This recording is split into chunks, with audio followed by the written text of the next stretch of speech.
gold down there, Diane. There's gold down there. You're like their number one favorite guy. Because you won them cash.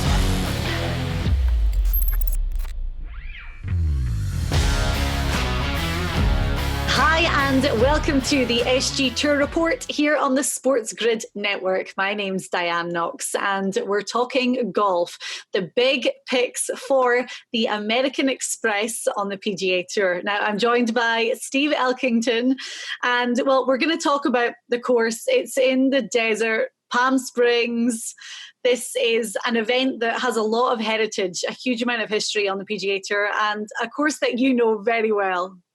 Diane, I was lucky enough to play the Bob Hope Desert Classic, now the American Express, when Bob Hope was still alive and he had that terrific golf cart with the big long nose in front and he had the girls that followed him everywhere. There was Bob, there was Hope, and there was Classic, the three girls. It was pretty much the whole sticker for this tournament. I was also lucky enough when all the presidents would play. The presidents would play with Bob Hope.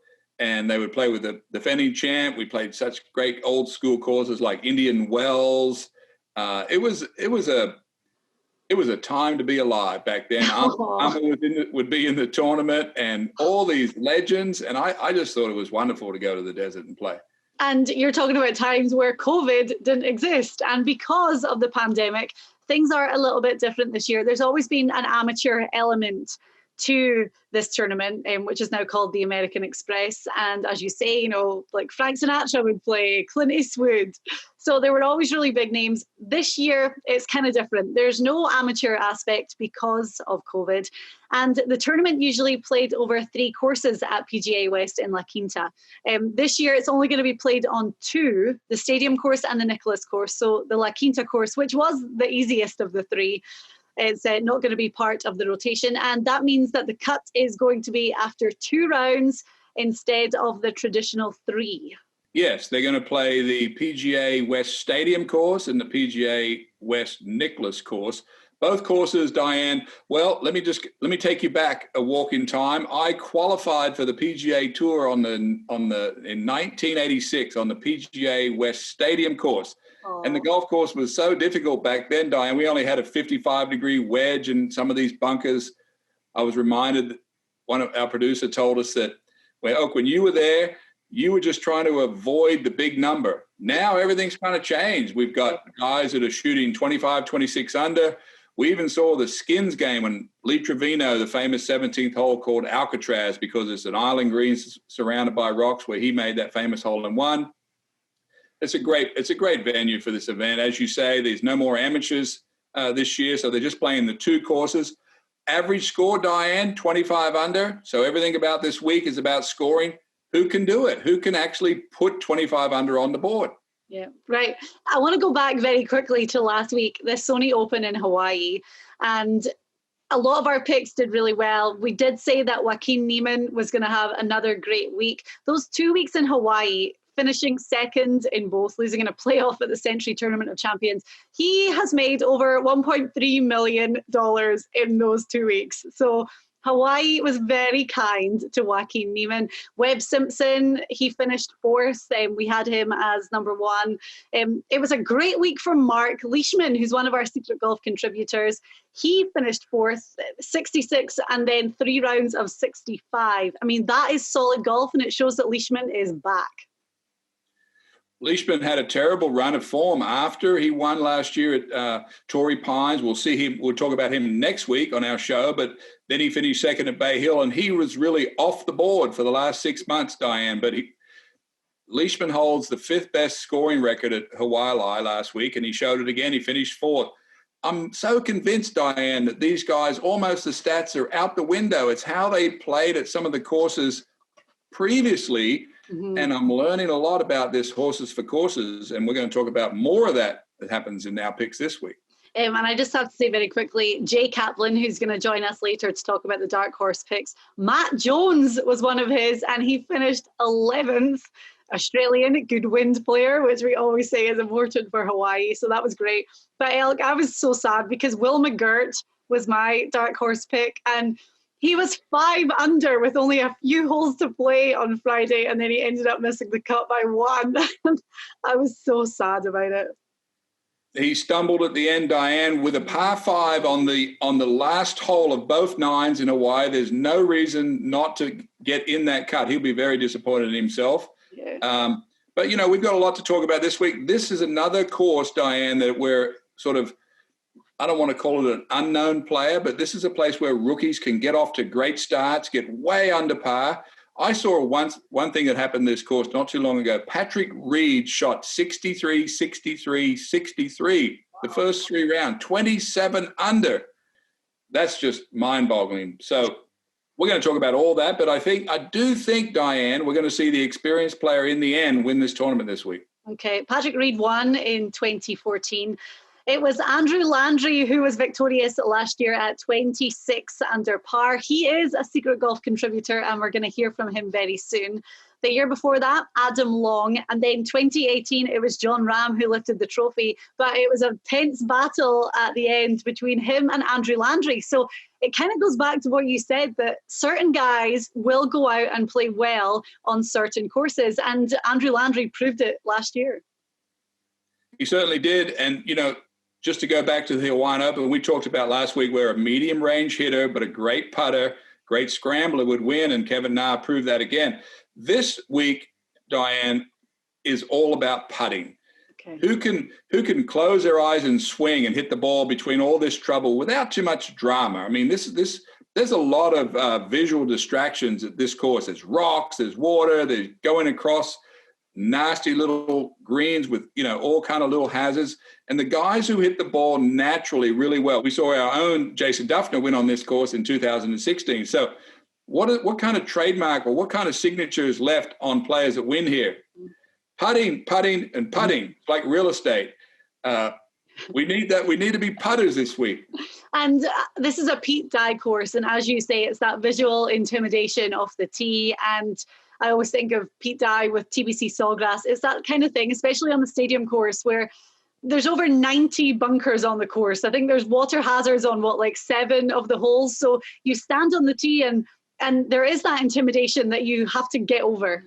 They chew up the par 5. So there's 4 of them each day. There's 4 each, 4, 8, 12, 16, and off they go. But the guys that win the tournament, they're getting tons of looks, Diane. They're rolling in putts over and over again. Our board today, or our sheet, is stacked with what we believe are the guys that can put it together for 4 days. And it's worth noting that this year is the strongest field since 2005. And another thing that's cool is 11 of the past 12 winners have played in Hawaii, either one of the tournaments, before moving to the West Coast and starting this California swing. So that's a big factor too. This tournament was one of the first events every year. You came out of some guys skipped Hawaii. They didn't want to get hot. They didn't want to go over there and be hot. So they came out of the winter, me included. I would skip Hawaii and I would come to Palm Springs first. It's literally like playing indoors out there. I'm looking at your backdrop. It's 75 degrees out there, no wind. It's absolutely gorgeous place to play golf. You can get off to a great start on the tour. Right. So coming up on the show today, we're going to be talking about the courses at PGA West, the Stadium course and the Nicklaus course at La Quinta, what stats we're really going to be looking at. Then, of course, we will go through our top 10, our sizzlers, our fizzlers, and our dark horse picks right here on Sports Grid. Your heart's racing. The clock's running out. It all comes down to this. We're talking pregame. Pregame. Get locked in with Game Time Decisions. Your hosts, Gabe Morency and Cam Stewart, will get you ready for game time. Everything you need to know before a game goes off the board, with the bet slips to back it up. Make your best bet with live odds updates, late breaking news, up-to-the-minute injury reports, and real-time analytics from inside the sportsbooks. All the odds, all the action, from sports wagering insiders and industry pros like Donnie Rightside, Cam Lou, Cousin Sal, the Pro Football Doc, Dr. David Chow, and more. Get the winning edge every weekday afternoon from 6 to 7 p.m. Eastern, 3 to 4 Pacific. It's Game Time Decisions. Only on Sports Grid. Line up, ladies! The early This is line. going to be another back-to-back for the Lakers, their third or fourth of the season. LeBron has yet to miss a game. I'm going to keep banging this drum until they move the number. LeBron to win MVP. They are the best team in the NBA. Everything points to them having the best record in the NBA. Best player, best team, best record. LeBron, MVP. The Sports Grid Network. Pharrell. Coast to coast! Tell me why the Jets let Salah walk out of that building without giving him that job. From talking to Jet sources, they're big on gathering information, then rehuddling. If you like the guy or anybody else, you got to make sure they don't start traveling the country, because Robert Saleh then interviewed on Wednesday night with the Eagles. You probably want to start talking contract terms with the agent, and you want to try to make sure that the guy that gets out of your building knows that they want him. The Sports Grid Network. Fantasy Sports Today. Seattle Seahawks, I think, could certainly use an upgrade. The 49ers, they have 1 million running backs, which means they have none. And I like that old adage. If you have 12 running backs, you have no running back. If you have 3 quarterbacks, you have no quarterback. And then you have the Cardinals, who I think are, without Kenny and Drake right now, potentially being a free agent. There's an opening there as well. And if I want to spin the wheel where the little tiny ball ends up for Aaron Jones, I think I want it to end up in Seattle. The Sports Grid Network. The morning after. The only one that I was taking is Lamar Jackson. I don't really bet player props until the day of with the anytime touchdown scorers. They're my favorite. Love them. And I mean, FanDuel has a whole slew of just player props. You can bet different things, winning margins, all these kinds of things. A lot of them are up right now, which is great. And I feel like the Bucs Saints game is a great one to take advantage of that. The Sports Grid Network. This is the SG Tour Report on the Sports Grid Network, and we're talking the PGA Tour this week in Palm Springs, the start of the West Coast swing. I'm Diane Knox and joined by Steve Elkington. So the events in California are a little bit different, just with everything going on right now. Of course, no fans. We're hoping to maybe see some fans once the Florida swing begins. But golf in the desert, Elk, you love to see it. I love it, Diane. The weather's perfect. The golf courses are all overseeded, which means they have a winter grass they put down there, and it's just beautiful emerald green. The course is a little different turf conditions. That's why we're going to be talking about who does really well in the desert or who putts well on ryegrass greens and used to chipping and hitting their approach shots into this style of greens. And, of course, none other than our own defending champion, Andrew Landry, a very straight hitter. And, of course, the reason he won last year was he birdied the 2 hardest holes to finish the tournament, Alcatraz number 17 and the very difficult 18th. So he's our defending champion. Well, he only had 5 bogeys last year over the course of the entire tournament, and 3 of them came on the back 9 on Sunday. But we caught up with Andrew Landry. It must have been just a couple of weeks after that win, and, well, this is what he had to say about it. You were in control pretty much the whole time. And then the final few holes, you really had to work to get the win. What's that pressure like? Honestly, I never really felt that much pressure. It was definitely there where I was like, hey, you know what? I just made 3 bogeys in a row, and I really didn't even hit any bad shots. So I just kept calm and knew that I was in a good position to go out and execute on 16. 16 was kind of my nemesis from 2018 whenever I lost in the playoff with John there. And I did it again. And so I made a par from the front of the green and just absolutely killed me. So I knew I had 17 and 18, which are good holes that suit my eye very well. And, hit a fantastic shot on 17 to 6 feet and made that. And that kind of took the pressure off on 18 to where I knew I could just make par. And Terry just said, let's go try to make another birdie. And so that's what we did. And your caddy said that he knew that it was going to happen the whole time. He knew that it was under control and that the win was coming. Yeah, we. It's funny because whenever I get into control like that, it's a fun game to play. So Andrew Landry, who won in 2020, also from the Secret Golf contributors, Pat Perez and Jason Duffner, who are going to tell us a little bit about what it takes to win on this course as well. both champions in their own right. So Elk, talking about Andrew Landry, you've said that the putter is so important when it comes to playing on these two courses, but what is it about his game that led to that victory? Well, Andrew's a very straight hitter, Diane. He's not a big man. He's only about 5'7", 5'8", only weighs 140 pounds. So how does a guy, the first thing I ask is, how do you get to 25 under, 26 under in this event? You've got to hit a lot of greens. You've already noted he only had 5 bogeys and 3 were on Sunday. Very consistent, gets the ball up and down when he misses. But basically, Diane, whoever wins this tournament runs the tables on the greens. Yeah. So let's talk about the stats that we're going to be looking at this week to give you our report. Yes, indeed, Diane. We've taken 2 putting stats this week, conversions on the greens and total strokes in putting.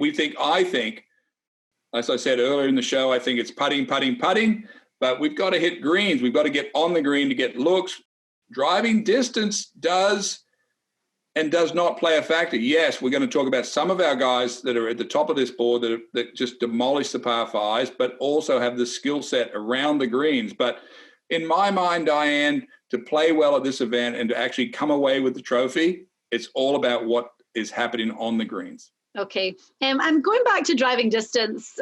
Yes, okay, cool. Maybe it's not the most important stat for this week. And as we said, there are water hazards, there's bunkers, there's a lot going on. But driving distance and hitting the ball on the fairway, it could be the difference between playing a wedge into the green or an iron into the green. And I would rather have the wedge. Well, probably the best putter on the PGA Tour currently today. I mean, we could talk about Patrick Reed, who is number 1, but Kevin Na is probably the best putter on the tour right now. But I don't think he can beat the number 1 player in our field this week, because the number 1 player hits it miles further, and he's also a good putter. So dynamics change, Diane, from course to course. Last week was very suitable course for Kevin Na off the tee, because he doesn't have to try to cut the corners and he just plays down the fairway. Yes. So, yes, it's very important to know what we're looking at. And that number 1 player, let's get right into it with the start of our top 10 this week, is a guy who lives in the desert. He won this tournament in 2018. I mean, looking at his last finish, he played the Century Tournament of Champions with all new Callaway gear in the bag and finished 7th. The man at the top is Jon Rahm. Yeah, Jon Rahm rightly sits at the top of the board for us this week, Diane. He lives in the desert. He went to college in the desert, Arizona State. He knows how to putt these greens. He's very aggressive, and he only curves the ball one way. Hits a slight fade. And he's a long hitter. So to me, who has the most chance to get to 25 under is the way I handicap this field. And Jon Rahm sits head and shoulders above everyone else because of the distance, because he's so good, has experience and lives in this environment and putts good. Right, coming in at number 2 is the guy that holds the 72-hole scoring record around this place. You alluded to it earlier. He was the winner in 2014 after opening with 363, 71 in the final round, but he still won by 2 shots over Ryan Palmer, actually, and that is Patrick Reed. Patrick Reed has the best putting average on the whole PGA Tour, and he has top 5 in total strokes per round on the tour. So he is what I would consider a master putter. But Diane, 63, 63, 63, 27 under for 3 rounds. You got to be kidding me. So, I mean, Patrick Reed, Masters champion. I don't know how you beat that guy on this course. So he sits right where he should. He's the best putter. He's probably the best putter for over the last 2 years on the tour. So it's easy to put him right where he is. And he didn't play last week. We don't really know why he withdrew from the Sony Open, but played at Kapalua, took the week off. So hopefully he's refreshed and ready to go, and he comes in at number 2 on our list. 3 is a guy that we were really big on for the Sony Open, and he ended up finishing 11th, so it wasn't a complete disaster. He's 3rd in scrambling on the whole PGA Tour, and when you think about accuracy and hitting greens, this guy's name is always up there. Russell Henley. Yeah, and I just said it a minute ago, Harris English, who won at Kapalua, said if I had to pick someone that I thought was going to win last week, it was going to be this guy. So when I hear other players talk about a player who they think is going to win, or that player shows so much skill that other players talk about him, I listen. And Russell Henley, I think, is one of these emerging players. We have a couple other on this list that I think is emerging to the top of the board. But this guy's been getting looked at pretty heavily now for about the last 6 months. So he's got all the stats. Everything across his board here is green. So, yeah, I'm looking at Henley this week. Okay, now we're talking about low scoring again. Last year, Andrew Landry won at 26 under par. This guy, next on our list, got to 23 under par, which is just an amazing score, and finished in third place. It was his rookie year, which was this was really the start of this guy being on everyone's radar, and just impressive play overall from Scotty Scheffler. We were watching Scotty Scheffler almost every week. Drives it good, great putter, played at University of Texas. We were kind of laughing that last year's rookie year for Scotty Scheffler, he won more money last year, I think over $6 million than Jack Nicklaus did his whole career. So Scotty Scheffler is a guy to watch. I think this is his first week out this year on tour. Drives it good. Another one of these young players we got to be talking about forever. But I think the most impressive thing to me about Scheffler is the way he drives it. He drives it long and straight, so he completely demolishes a hole. When you have a hard hole, Diane, and you're a really good driver, and you hit it 300 down the middle, the hole's over. It's a wedge and a putt. Yeah. So great driving demolishes golf holes, and Scheffler has that. Yeah, just got to get that putter hot. Right, so our top 4 so far for the American Express: John Ram at number 1, Patrick Reed, Russell Henley, and Scotty Scheffler. Still to come. We're going to talk about the rest of the top 10. We've got some great sizzlers this week, some fizzlers. You know, there's a lot of big names in the field, so we're going to talk about maybe why it's not going to be their week, and we'll throw some fun, amazing dark horse picks your way right here on Sports Grid. The morning after. This is one prop I would consider playing because I think it's a fun prop. I think it reminds me of like a Super Bowl prop kind of, you know? And you're right, 2-1. So you're betting against the number, but I think that's a fun sprinkle. It's a little keto sprinkle. Don't go crazy, but overtime games are fun and you get to root for overtime, which is kind of fun. It's a fluky bet, but I think it's a fun one to make. If you want to throw a little sprinkle there, I can't fault you. The Sports Grid Network. Pharrell. Coast to coast! What do you think of the Bucs' chances a third time they go to the plate against the Saints? The problem with the Bucs is their defense. They were awesome in the first half. They've dropped off some. It's their pass rush. You've got to get to Drew Brees. Now, I think Todd Bowles has got to bring something different, though. Not that Brees has seen everything, but as I mentioned earlier, Mike Zimmer brought in a new defense that they had not seen on tape. You got to give Drew Brees something different. I give him a chance. The Sports Grid Network. Fantasy Sports The Today. Washington football team, I think, is right there. And if you're Deshaun Watson, why wouldn't you want to play for Ron Rivera? I mean, Ron Rivera is a solid guy, solid head coach. You see all the pieces are there. You're going to go into a situation with McLaurin. You're going to go into a situation with a great tight end, Logan Thomas. You've got 2 good running backs there, especially Antonio Gibson, I think, is clearly on the rise. And I think Washington's got enough young pieces that they can afford to give up a few drafts for Deshaun Watson. The Sports Grid Network.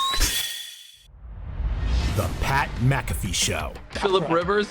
How many games has Phillip Rivers won in 30-degree weather? Honestly, get your research team out there. How many wild card games and how many 30-degree weather? We do have a research. He's 4-0 in wild card games. 4-0 in wild card games. 4-0 in wild card games. Tijuana. That's right. Yeah. For a team that doesn't even exist anymore. Okay, so how much? I mean, how much does that really mean? Let's be honest. All right. The Sports Grid Network. Hello, I'm Dr. David Chow, a.k.a. Pro Football Doc. I spent 17 years on an NFL sideline with the Chargers as a head team physician, and I can tell you teams don't want to tell you the whole story. That's where I come in. I know what they're trying to tell you and trying not to tell you. I know how to assess injuries and how it will impact players and teams that week. Come check out ProFootballDoc.com. You can't make a bet or set a fantasy lineup without coming to consult with us at ProFootballDoc.com. In-game live. I think that's the right decision, but he certainly is fired up. I think the Chiefs are fired up right now. I don't know if it's for the best. I just think they're angry. I think they're on the edge of their seat. Again, their star quarterback is into the back of the locker room. That is not what they wanted. Higgins, and you mentioned, Holden, right? Rashad Higgins, 4 catches, 83 yards, having a sweet day here, despite that fumble. Should have had a touchdown. Should have had a touchdown, too. He fumbled in the end zone. Catch the program every single day on the Sports Grid Network. We're talking golf on the PGA Tour right here on the Sports Grid Network. I'm Diane Knox, and I'm joined by Steve Elkington, as always. It's the American Express at La Quinta, Palm Springs, the Coachella Valley. So we're in the desert for the start of the West Coast swing. This tournament's a little bit different. Normally it's played over 3 courses, and there's that amateur element where a lot of celebrities come and play with the guys.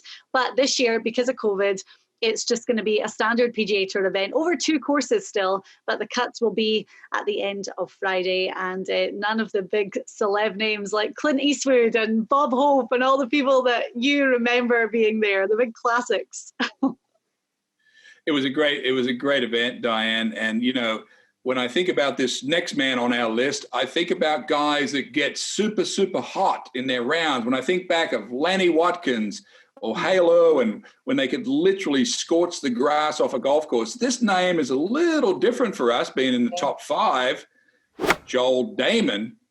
The cool thing about Joel Damon is, as well, as you talk about guys getting hot and having that spark, he wears the bucket hat. He still walks around so slowly, doesn't really show a huge amount of emotion. He's a very funny, sarcastic, kind of dry guy personality-wise, but man, his stats are so good. Well, he lives in the desert, and I know I saw on Twitter maybe a year ago he shot 58 with some of his buddies out in Arizona. I actually saw him at Mark Leishman's Pro-Am, and I asked him about it. He's like, yeah, man, I just got hot. And, you know, people can get hot, but not like 58 hot. And I just think this guy is, as you said, he's a little different personality, which is fine. I love that. But I think he stays relaxed, and maybe when you hit that, throws that many bullseyes, maybe being relaxed is a way to just keep doing it. But I've always been intrigued, Diane, with guys that can go super low. This guy has the super low number in his bag. Yeah, definitely. I completely agree. We talk about not showing much emotion on the course. Joel Damon is kind of in a funny way, but the next guy doesn't show a lot of emotion at all. And we never really get to learn much about him and his personality. But there's no doubt that Patrick Cantley is really up there with the most talented guys playing on the PGA Tour right now. Yeah, Cantley is, you know, he plays good almost every week he plays. You know, he's just so skilled. You know, he drives it straight. He's a good iron player. He putts good. As you said, he's not that emotional about things, but okay, that's fine. I just think, as we talked about at the top, who can get to 25 under is the name of the game, and who putts good enough to do it. Well, Cantley's in that handful of guys, so that's why he's sitting right here at number 6. Yep. Well, the next name on our list is someone that we love to talk about, and I was so happy when I was like, yes, he's going to be up there. He's another one of our Secret Golf contributors. He's amazing on the greens, and last week, actually, it was very funny. We're talking about Patton Kizzire, and when we put our re-rank top 10 on our Instagram, he commented saying disrespectful. And we were like, no, wait a minute, we have a category for guys that are former champions at the Sony Open. So again, horses for courses. Patton finished 7th last week in Hawaii, and it was, 8th on the PGA Tour for putting average. I saw him sink some long putts at the weekend. Anybody that watches our show or listens to us, Diane, they know, or they've seen our content on our platform, they know that I know that Patton Kizzire putts like Ben Crenshaw. Amazing. And his game is kind of like that. We talked about Damon, who gets hot. Well, Kizzire gets cold. He goes off on patches where he's out in left field and misses a bunch of cuts. But when he gets things back on track and the putter can do the work, he tinkers a little bit. We've talked about that with his swing, but I think he's over all that. And This is a new season for him. And when this guy, well, can he roll the putt? But his stroke is so pure, you think he's going to make it when he's over it. So, yeah, when he gets on, I've got to ride this horse, Diane, right now because he's hot. And anytime that Kizzire gets in the top 10, it's all about putting. So I'm going with the putter. Yeah, definitely. Another guy that is a super hot putter and was really in contention at the Sony Open in Hawaii pretty much over the course of the tournament is Peter Malnati. Again, when you look at putting average, he's third on the PGA Tour. He's ninth in putts per round. So looking at the big stats that we've said are going to be so vital this week, Malnati is surely going to be up there again. Well, yeah, and Vegas hasn't spotted this guy yet. He's 100-1. But I watch guys, Diane, that putt good. I've watched Malnati now for all the way back to Sanderson Farms, I think, when he finished second. I've hardly seen him miss a putt. So what I've learned about this guy is he is excellent with the putter. I mean, like right at the top of the field, his stats prove it. But now he's got a lot more confidence in his second, third, fifth, all these things he's doing, putting things together. He's starting to realize, hey, I can do this. So I'm riding this horse too, because again, I got this thing full of putters. As you say, 100-1. It's worth noting that Patton Kazire, at the time of recording this, he's 55-1, and Joel Damon 90-1. So we've got a lot of value in that top 10 straight off the bat, and the putter seems to be key for all of those guys, which is going to be key for this week. Right, completing our top 10, we have two more names, and these are big names, big hitters, and Matthew Wolfe comes in at number 9. Matthew Wolfe is, everybody knows who Matthew Wolfe is. He's got a famous swing. He goes out and comes around and he smashes it a mile. And he drives it forever far. So he's just going to destroy this course for length. And he hits it solid. So he's going to be going across the water all day. No problem for a guy like Wolfe. Can he put the putter together this early in the season? We saw him finish runner-up in the US Open. He's played great almost everywhere as a rookie. Yeah. I think Wolfe is a guy we've got to watch. The only weak spot so far of Wolfe's game that I've seen is his chipping. Okay. And anyone say, well, what do you mean? I say, well, when he plays out loop with his driver, it's not easy for him not to do that with his wedge, and he doesn't have time to loop it back around. So he's always pulled himself down with our stats because he doesn't chip the ball that good. This is going to be a very, very easy course for Matt Wolfe, the way he drives it. So that's why we've got him right where he is this week. Okay. And then coming in at number 10 is the guy who always has a question mark over him. And it's such a frustrating thing because he seems like, I don't know him personally, but he seems like such a likable guy.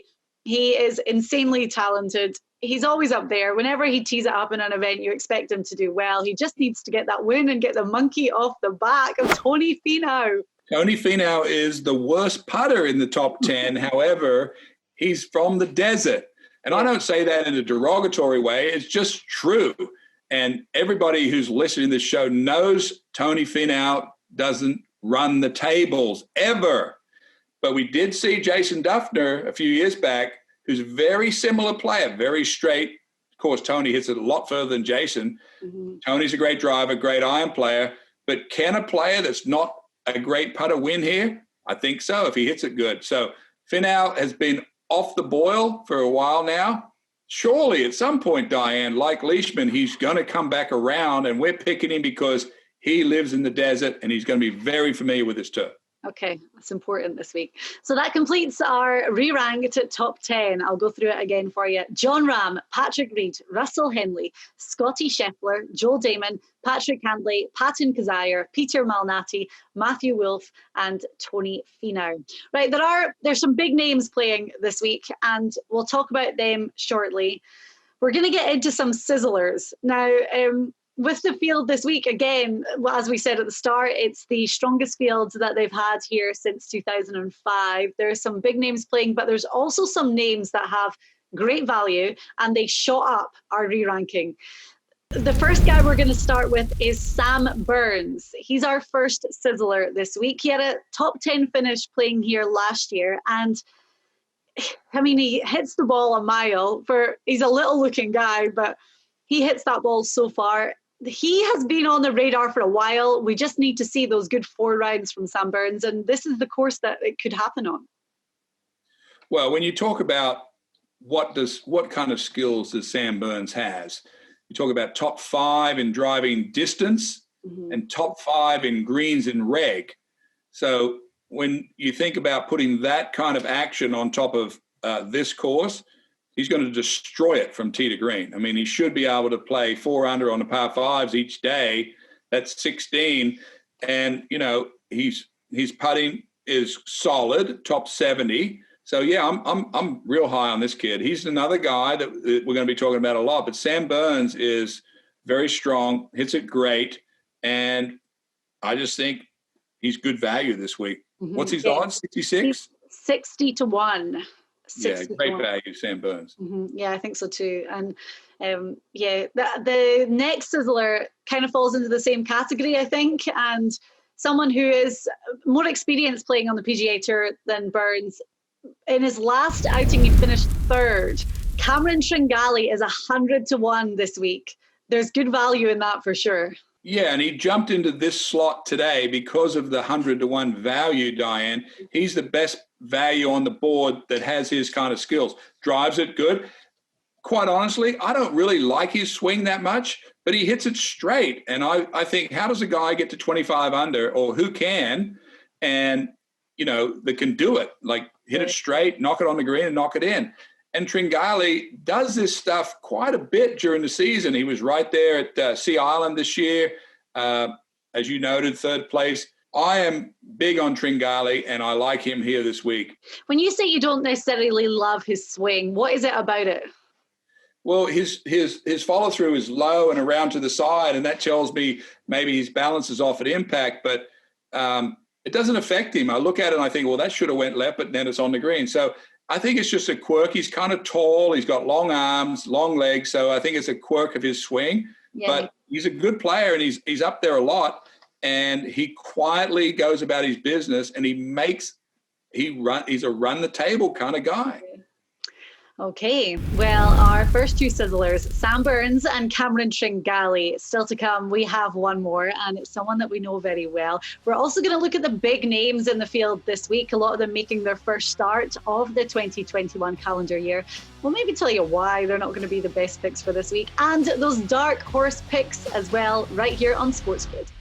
From the City of Angels to the Big Apple, shake it up with Pharrell Coast to Coast. Shake it up, so do that. All my friends that come around, flat to with your host, the one and only Scott Farrell. Coast to coast in the biggest way possible, hanging out. Covering every sport, every league, every single weekday. And Scott's got an opinion on all Get of that them. guy a cold beer. I mean, he's telling it exactly like it is. Jump on the Coast to Coast bandwagon with America's most engaging sports personality. Because we all love to bet on everything. Regular contributors including NFL insider Adam Kaplan, the pro football doc Dr. David Chow, NBA Radio's Rick Kamla, Bleacher Report MLB insider Scott Miller, the sports professor Rick Horrow, USA Today's Bob Nightingale. Every game, every story, every injury, everything you need to know. Join the Pharrell Coast to Coast party every weekday afternoon from 4 to 6 p.m. Eastern, 1 to 3 Pacific, only on Sports Grid. Hi, this is Dr. David Chow, and we have a great announcement from ProFootballDoc.com. You've seen me all over Sports Grid. I hope you've enjoyed it, but now you can go to the website and get more customizable, exclusive, better content, more detailed, searchable for your own needs for gambling, DFS, and fantasy purposes. And the best news of all, at ProFootballDoc.com, for all Sports Grid viewers, it's now free. Sign up today. Fantasy Game Day. Will the Texans actually deal Deshaun Watson? It's a great question, team. And I can't fathom dealing Deshaun Watson. I mean, this is a top 5 quarterback in the league. This is what you're searching for. Every franchise, basically, outside of maybe 3 or 4, would be killing themselves to try to get Deshaun Watson. It's starting to feel like this could be a thing, and you might see Deshaun Watson actually on the move. I'm starting to feel like it's actually going to happen, and he's going to be somewhere else. The Sports Grid Network. Line up, ladies! The early line. You have to decide, right? Like, if you really want to bet in these markets, there is unquestionable value in one of these markets because one of them has a guy as the favorite that's not getting the job. Like, the fact that he is the favorite for both, it also shows that these markets are almost entirely dictated based on the updates that we get. The Sports Grid Network. The morning after. I personally don't think the Bucs are going to win the Super Bowl, but I think that's the one team, that's the lowest odds on the board of a team that I think can win the Super Bowl. That's an intriguing one. I would consider a flyer on the Bucs at 9-1. I would consider a flyer in the Ravens at 8-1. Those are two teams that I think if they are playing at their peak level, they can beat anybody on any given day. The Sports Grid Network. This week on the PGA Tour, it's the American Express at La Quinta in Palm Springs, the start of the West Coast swing. We've given you our top 10, a lot of value names in that top 10, and our first two sizzlers, Sam Burns and Cameron Trangali. Now, our third and final sizzler is the 2009 champion here, and Elk, there's few guys on tour whose games you know better than Pat Perez. Yeah, I like Pat this week. You know, his last three events, he was here at my house. He missed a cut in Houston where he had one bad hole. Then he finished 50th and now 32nd at Hawaii. But he loves this event. Went to Arizona State, lives in Scottsdale, putts on these greens every day, the same kind of turf. But Pat is 100% emotional. He is all about emotion. And when he gets going, and he knows that he knows this course and he's won on it, he knows what to do. And look, this could be a car crash pick, but I tell you what, when Perez does get going, he is not afraid to put the foot down and keep going. And this is a place he loves. He's really good at playing this course. Yeah. And with Pat, I always think when he gets hot on the greens and he can putt, then there's no stopping him. But it's always, he just has to do it for 4 days. I'll see him like putt amazingly well on a Saturday, get himself really into contention up that leaderboard, and then on the Sunday, nothing will fall for him. So if he can get that putter hot, and as you say, on conditions that he's used to playing in, then hopefully he is a good pick this week. Yeah, and you know, Pat, hardly anyone knows this about Pat. He loves golf probably as much as I do, and he gets so pissed off at himself when he's not swinging well, and it drags him down. And I've tried to tell him, just get it down there, but he gets down on himself very quickly, but he putts good. And I think, you know, 32nd place at Hawaii last week was a good start for him. He'll be thinking to himself, okay, now I'm going to a place that I really know how to handle. I know this deal. And I think it's a great pick this week. Okay, good. Keep the momentum going. Right, there's big names in the field this week. The return of Brooks Koepka, Ricky Fowler, and Phil Mickelson. But we have them as our fizzlers this week, and we do have reasons why. It's not like we've just taken the big names and said, no, we're not going to pick them. And we're going to go through it. We're going to start with Brooks Koepka. So he didn't make it to the Century Tournament of Champions after not winning in 2020. And I mean, he was so far from making it to the top 30 in the FedEx Cup playoffs. He didn't play the Sony Open in Hawaii. There's been quite a few changes for Brooks, hasn't there? Yeah, and you said it, Diane. These are our three fizzlers. We don't normally pick fizzlers at the beginning of the year because we don't want to jinx any players. But these are three super big name players that I just don't think are going to win this week. And the reason I don't think Brooks will, I don't think he can shoot 26 under par after not being out on the tour since Augusta. Mm-hmm. The word is there could be some new equipment in the bag. He has split with his longtime coach, Claude Harmon III. I just don't see it happening this week for him. I just don't think he can do 26 under. And there's other guys that are already up and running and doing things. I don't think he can beat the other guys ahead of him. So, you know, Brooks needs to get back out on tour. He needs to play 3 or 4 weeks, get cranked up. Is the knee okay? Is the hip okay? I mean, he's had a lot of question marks. So all of that comes into play. And all I'm saying, he's not going to win this week. That's all I'm saying. He did play Mayakoba after the Masters, but missed the cut.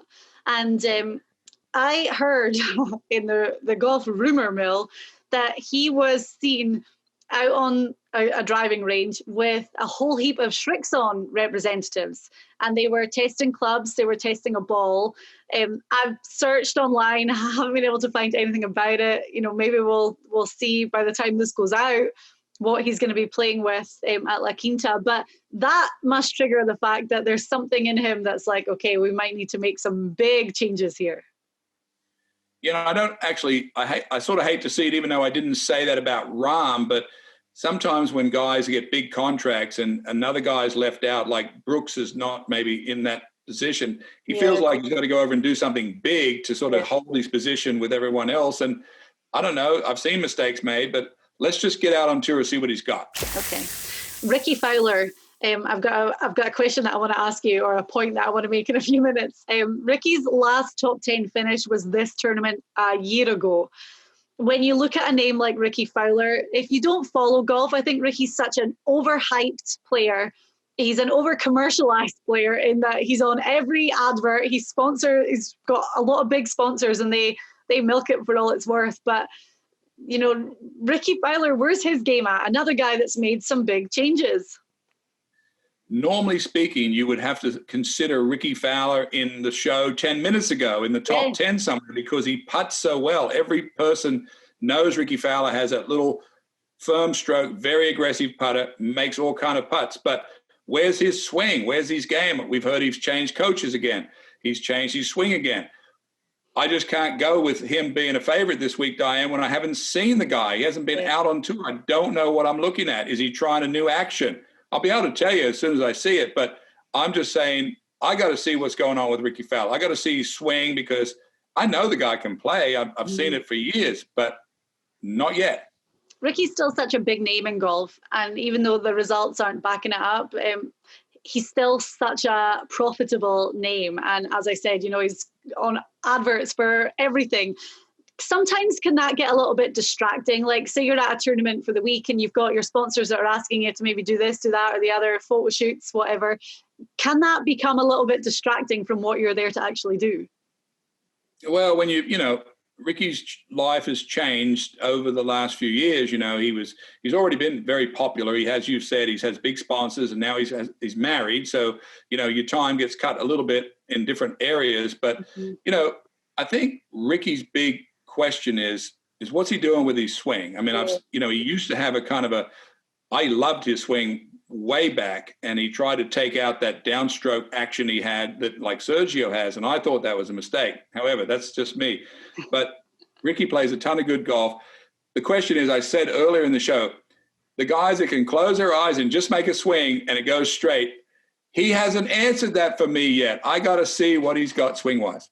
I remember the days that he wouldn't miss a putt. Like, anything on the green from anywhere, he'd be like, well, Fowler's going to make it. Well, we'll see what will happen this week. The third fizzler is a California guy. However, keeping it in the fairway can be a bit of a mission for Phil Mickelson. Well, Phil's won this tournament. He's a fan favorite out here. There won't be any fans, but he knows this place really well. He's grown up in the desert. Everything points to a great week for Phil, but he did say that his mission statement this year was to get more speed, more distance. He's 50 years old. And I said to myself, does he really need more distance at 50? I mean, we're seeing Brian Gay won on tour last year, the shortest hitter on the tour. We saw Kevin Na last week, the shortest hitter. What would happen if Phil Mickelson, we just put him down there, we dropped his ball at 260 yards in the fairway? Could he win? Probably have a chance to win every week, but no. He is going for more distance, and I don't know why. But I'm just saying, 50 years old, I don't think he's going to do it.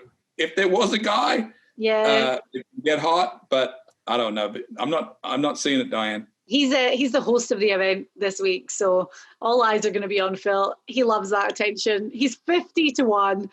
The thing that's cracking me up is when you see him walking around and he's drinking his own branded coffee while he's on the course now. I mean, whatever. But as you say, if there's one guy that can just get super hot and turn it on, he's going to be a name up there. However, we just don't see it happening.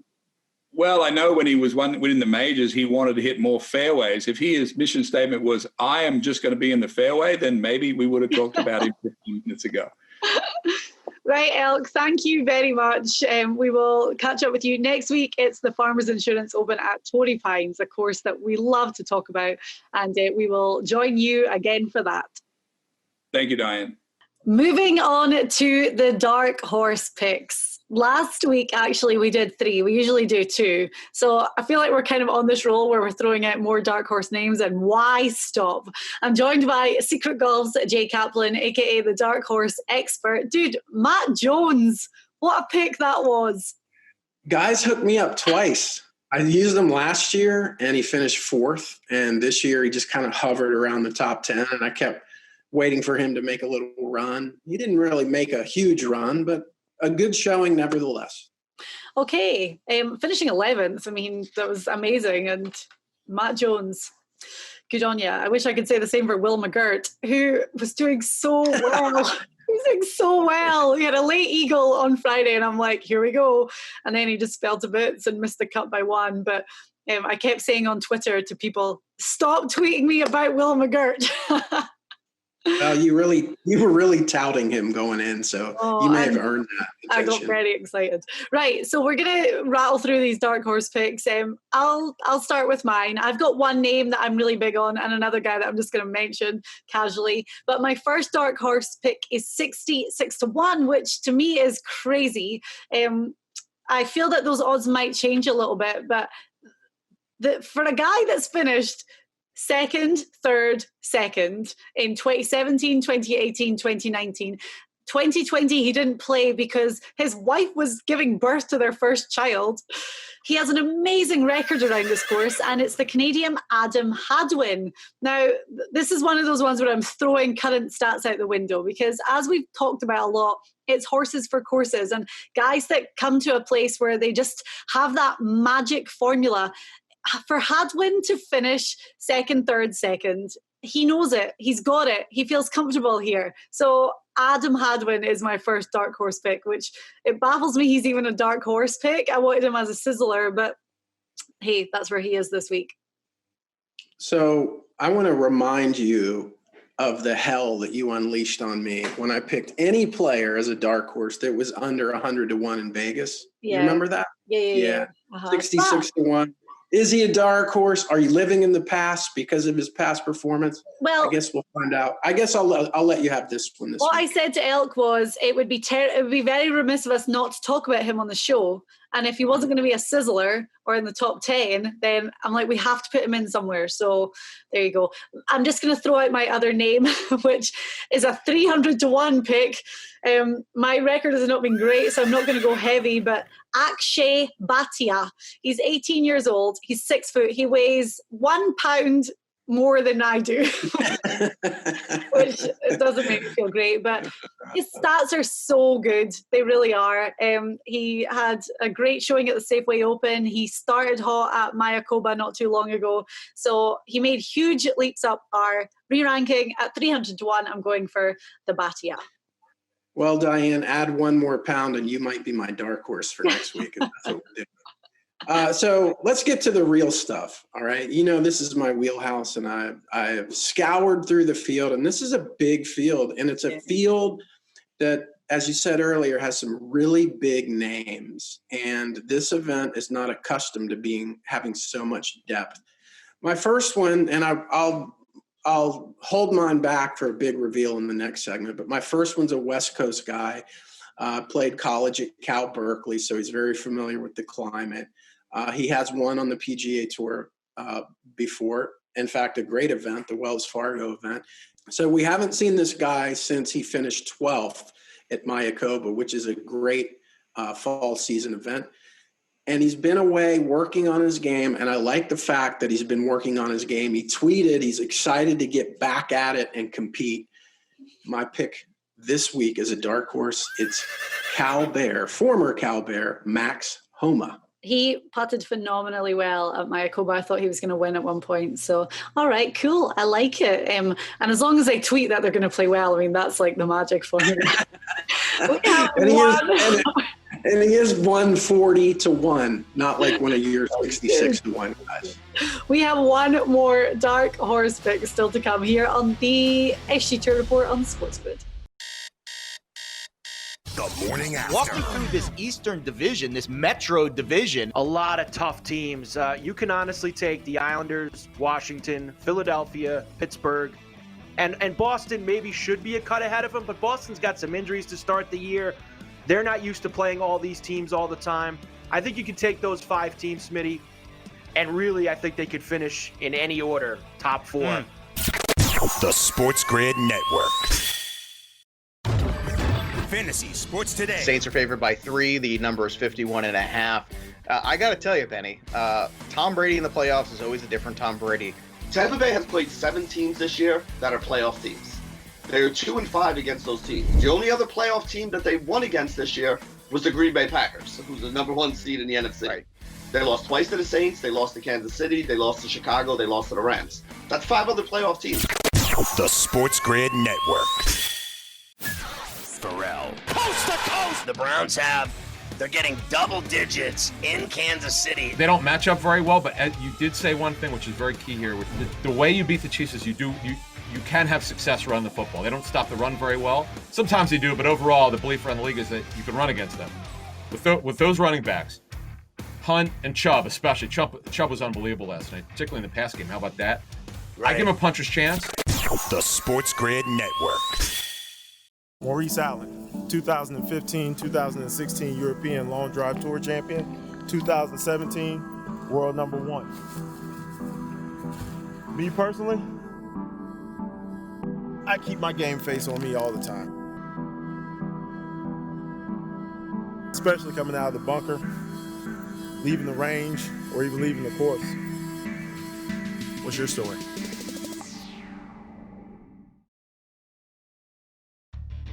Pro Football Today. So the New York Jets hire Robert Saleh, Niners defensive coordinator from the Seattle Seahawks coaching tree. I am with Salah as a head coach. You are seeing the reports from pretty much every former player, everyone coming out of the woodwork to say that they endorse this man, right? You know, if you've watched any 49er game over the last couple of years, this is the bald head guy with the energy on the sidelines. The Sports Grid Network. The Pat McAfee Show. What's that text? Breaking news. The Rockets have traded James Harden to the Nets in exchange for Kyrie Irving, Joe Harris, DeAndre Jordan, Brooklyn's 2021 first-round pick. James Harden about to shave up the beard. Oh, no. What's that? Oh, he got that. Oh, he got that. He got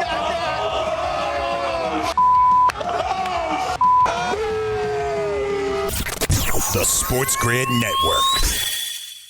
It's the final part of our tour report here on the Sports Grid Network. I'm Diane Knox, joined by Jay Kaplan, and we're talking dark horse picks for the American Express, the first of the West Coast swing on the PGA Tour. So I'm giving you Adam Hadwin at 66-1 and Akshay Bhatia, who's 300-1, whose numbers are amazing, and he jumped up 130 places in our re-ranking. Good for you. And I'll remind you of those odds over the weekend, of course. I'll tweet them out since that's your favorite platform. Can I give you one more? And this is really the guy that I really zeroed in on this week. Okay, well, Max Homa was your first dark horse pick. My second guy is coming off playing in Hawaii. Got a T25 last week. He's a veteran guy. He's on a high because his beloved Alabama Crimson Tide have another championship. So I know he's spent his offseason being motivated by Nick Saban and his crew. But let's zero in on his golf game. 51st in putting average, 44th in putts per round. His Achilles heel is off the tee. I think he's going to be fine with that this week. Mm-hmm. And this guy has a common name, and you know I love to say this. He doesn't have a common game this week, Diane. At 125-1, it's Michael Thompson. Okay. His form has been really solid, like last three showings, 25th, 21st, and 15th. So, yeah, okay. I'll give you Michael Thompson. And those are good odds. Value. Yeah, I think he's a guy that has traditionally hovered right at the playoff line. He's around the 125s, the 130s. So he's had a very good career. He's 35 years old. He's married to a doctor. He's not worried about cash. He's coming in free and easy, playing well. I look for him to be top 10. Okay, cool. Well, that is our report for the American Express. Last year, it was Andrew Landry who won at 26 under par. phenomenal on the greens. So it's going to make for an exciting tournament. Another one of the shootouts, I guess. And looking forward to some golf in California. Thank you to Jay Kaplan. Thank you to Steve Elkington as well. And we'll be back next week. It's the Farmers Insurance Open in San Diego at Tory Pines. Another one over 2 courses. Mark Leishman, who's one of our favourites. He's defending champion. So hopefully we'll be joined by him and we'll be talking loads about what happened last year and help you with your picks on the PGA Tour right here on Sports Grid.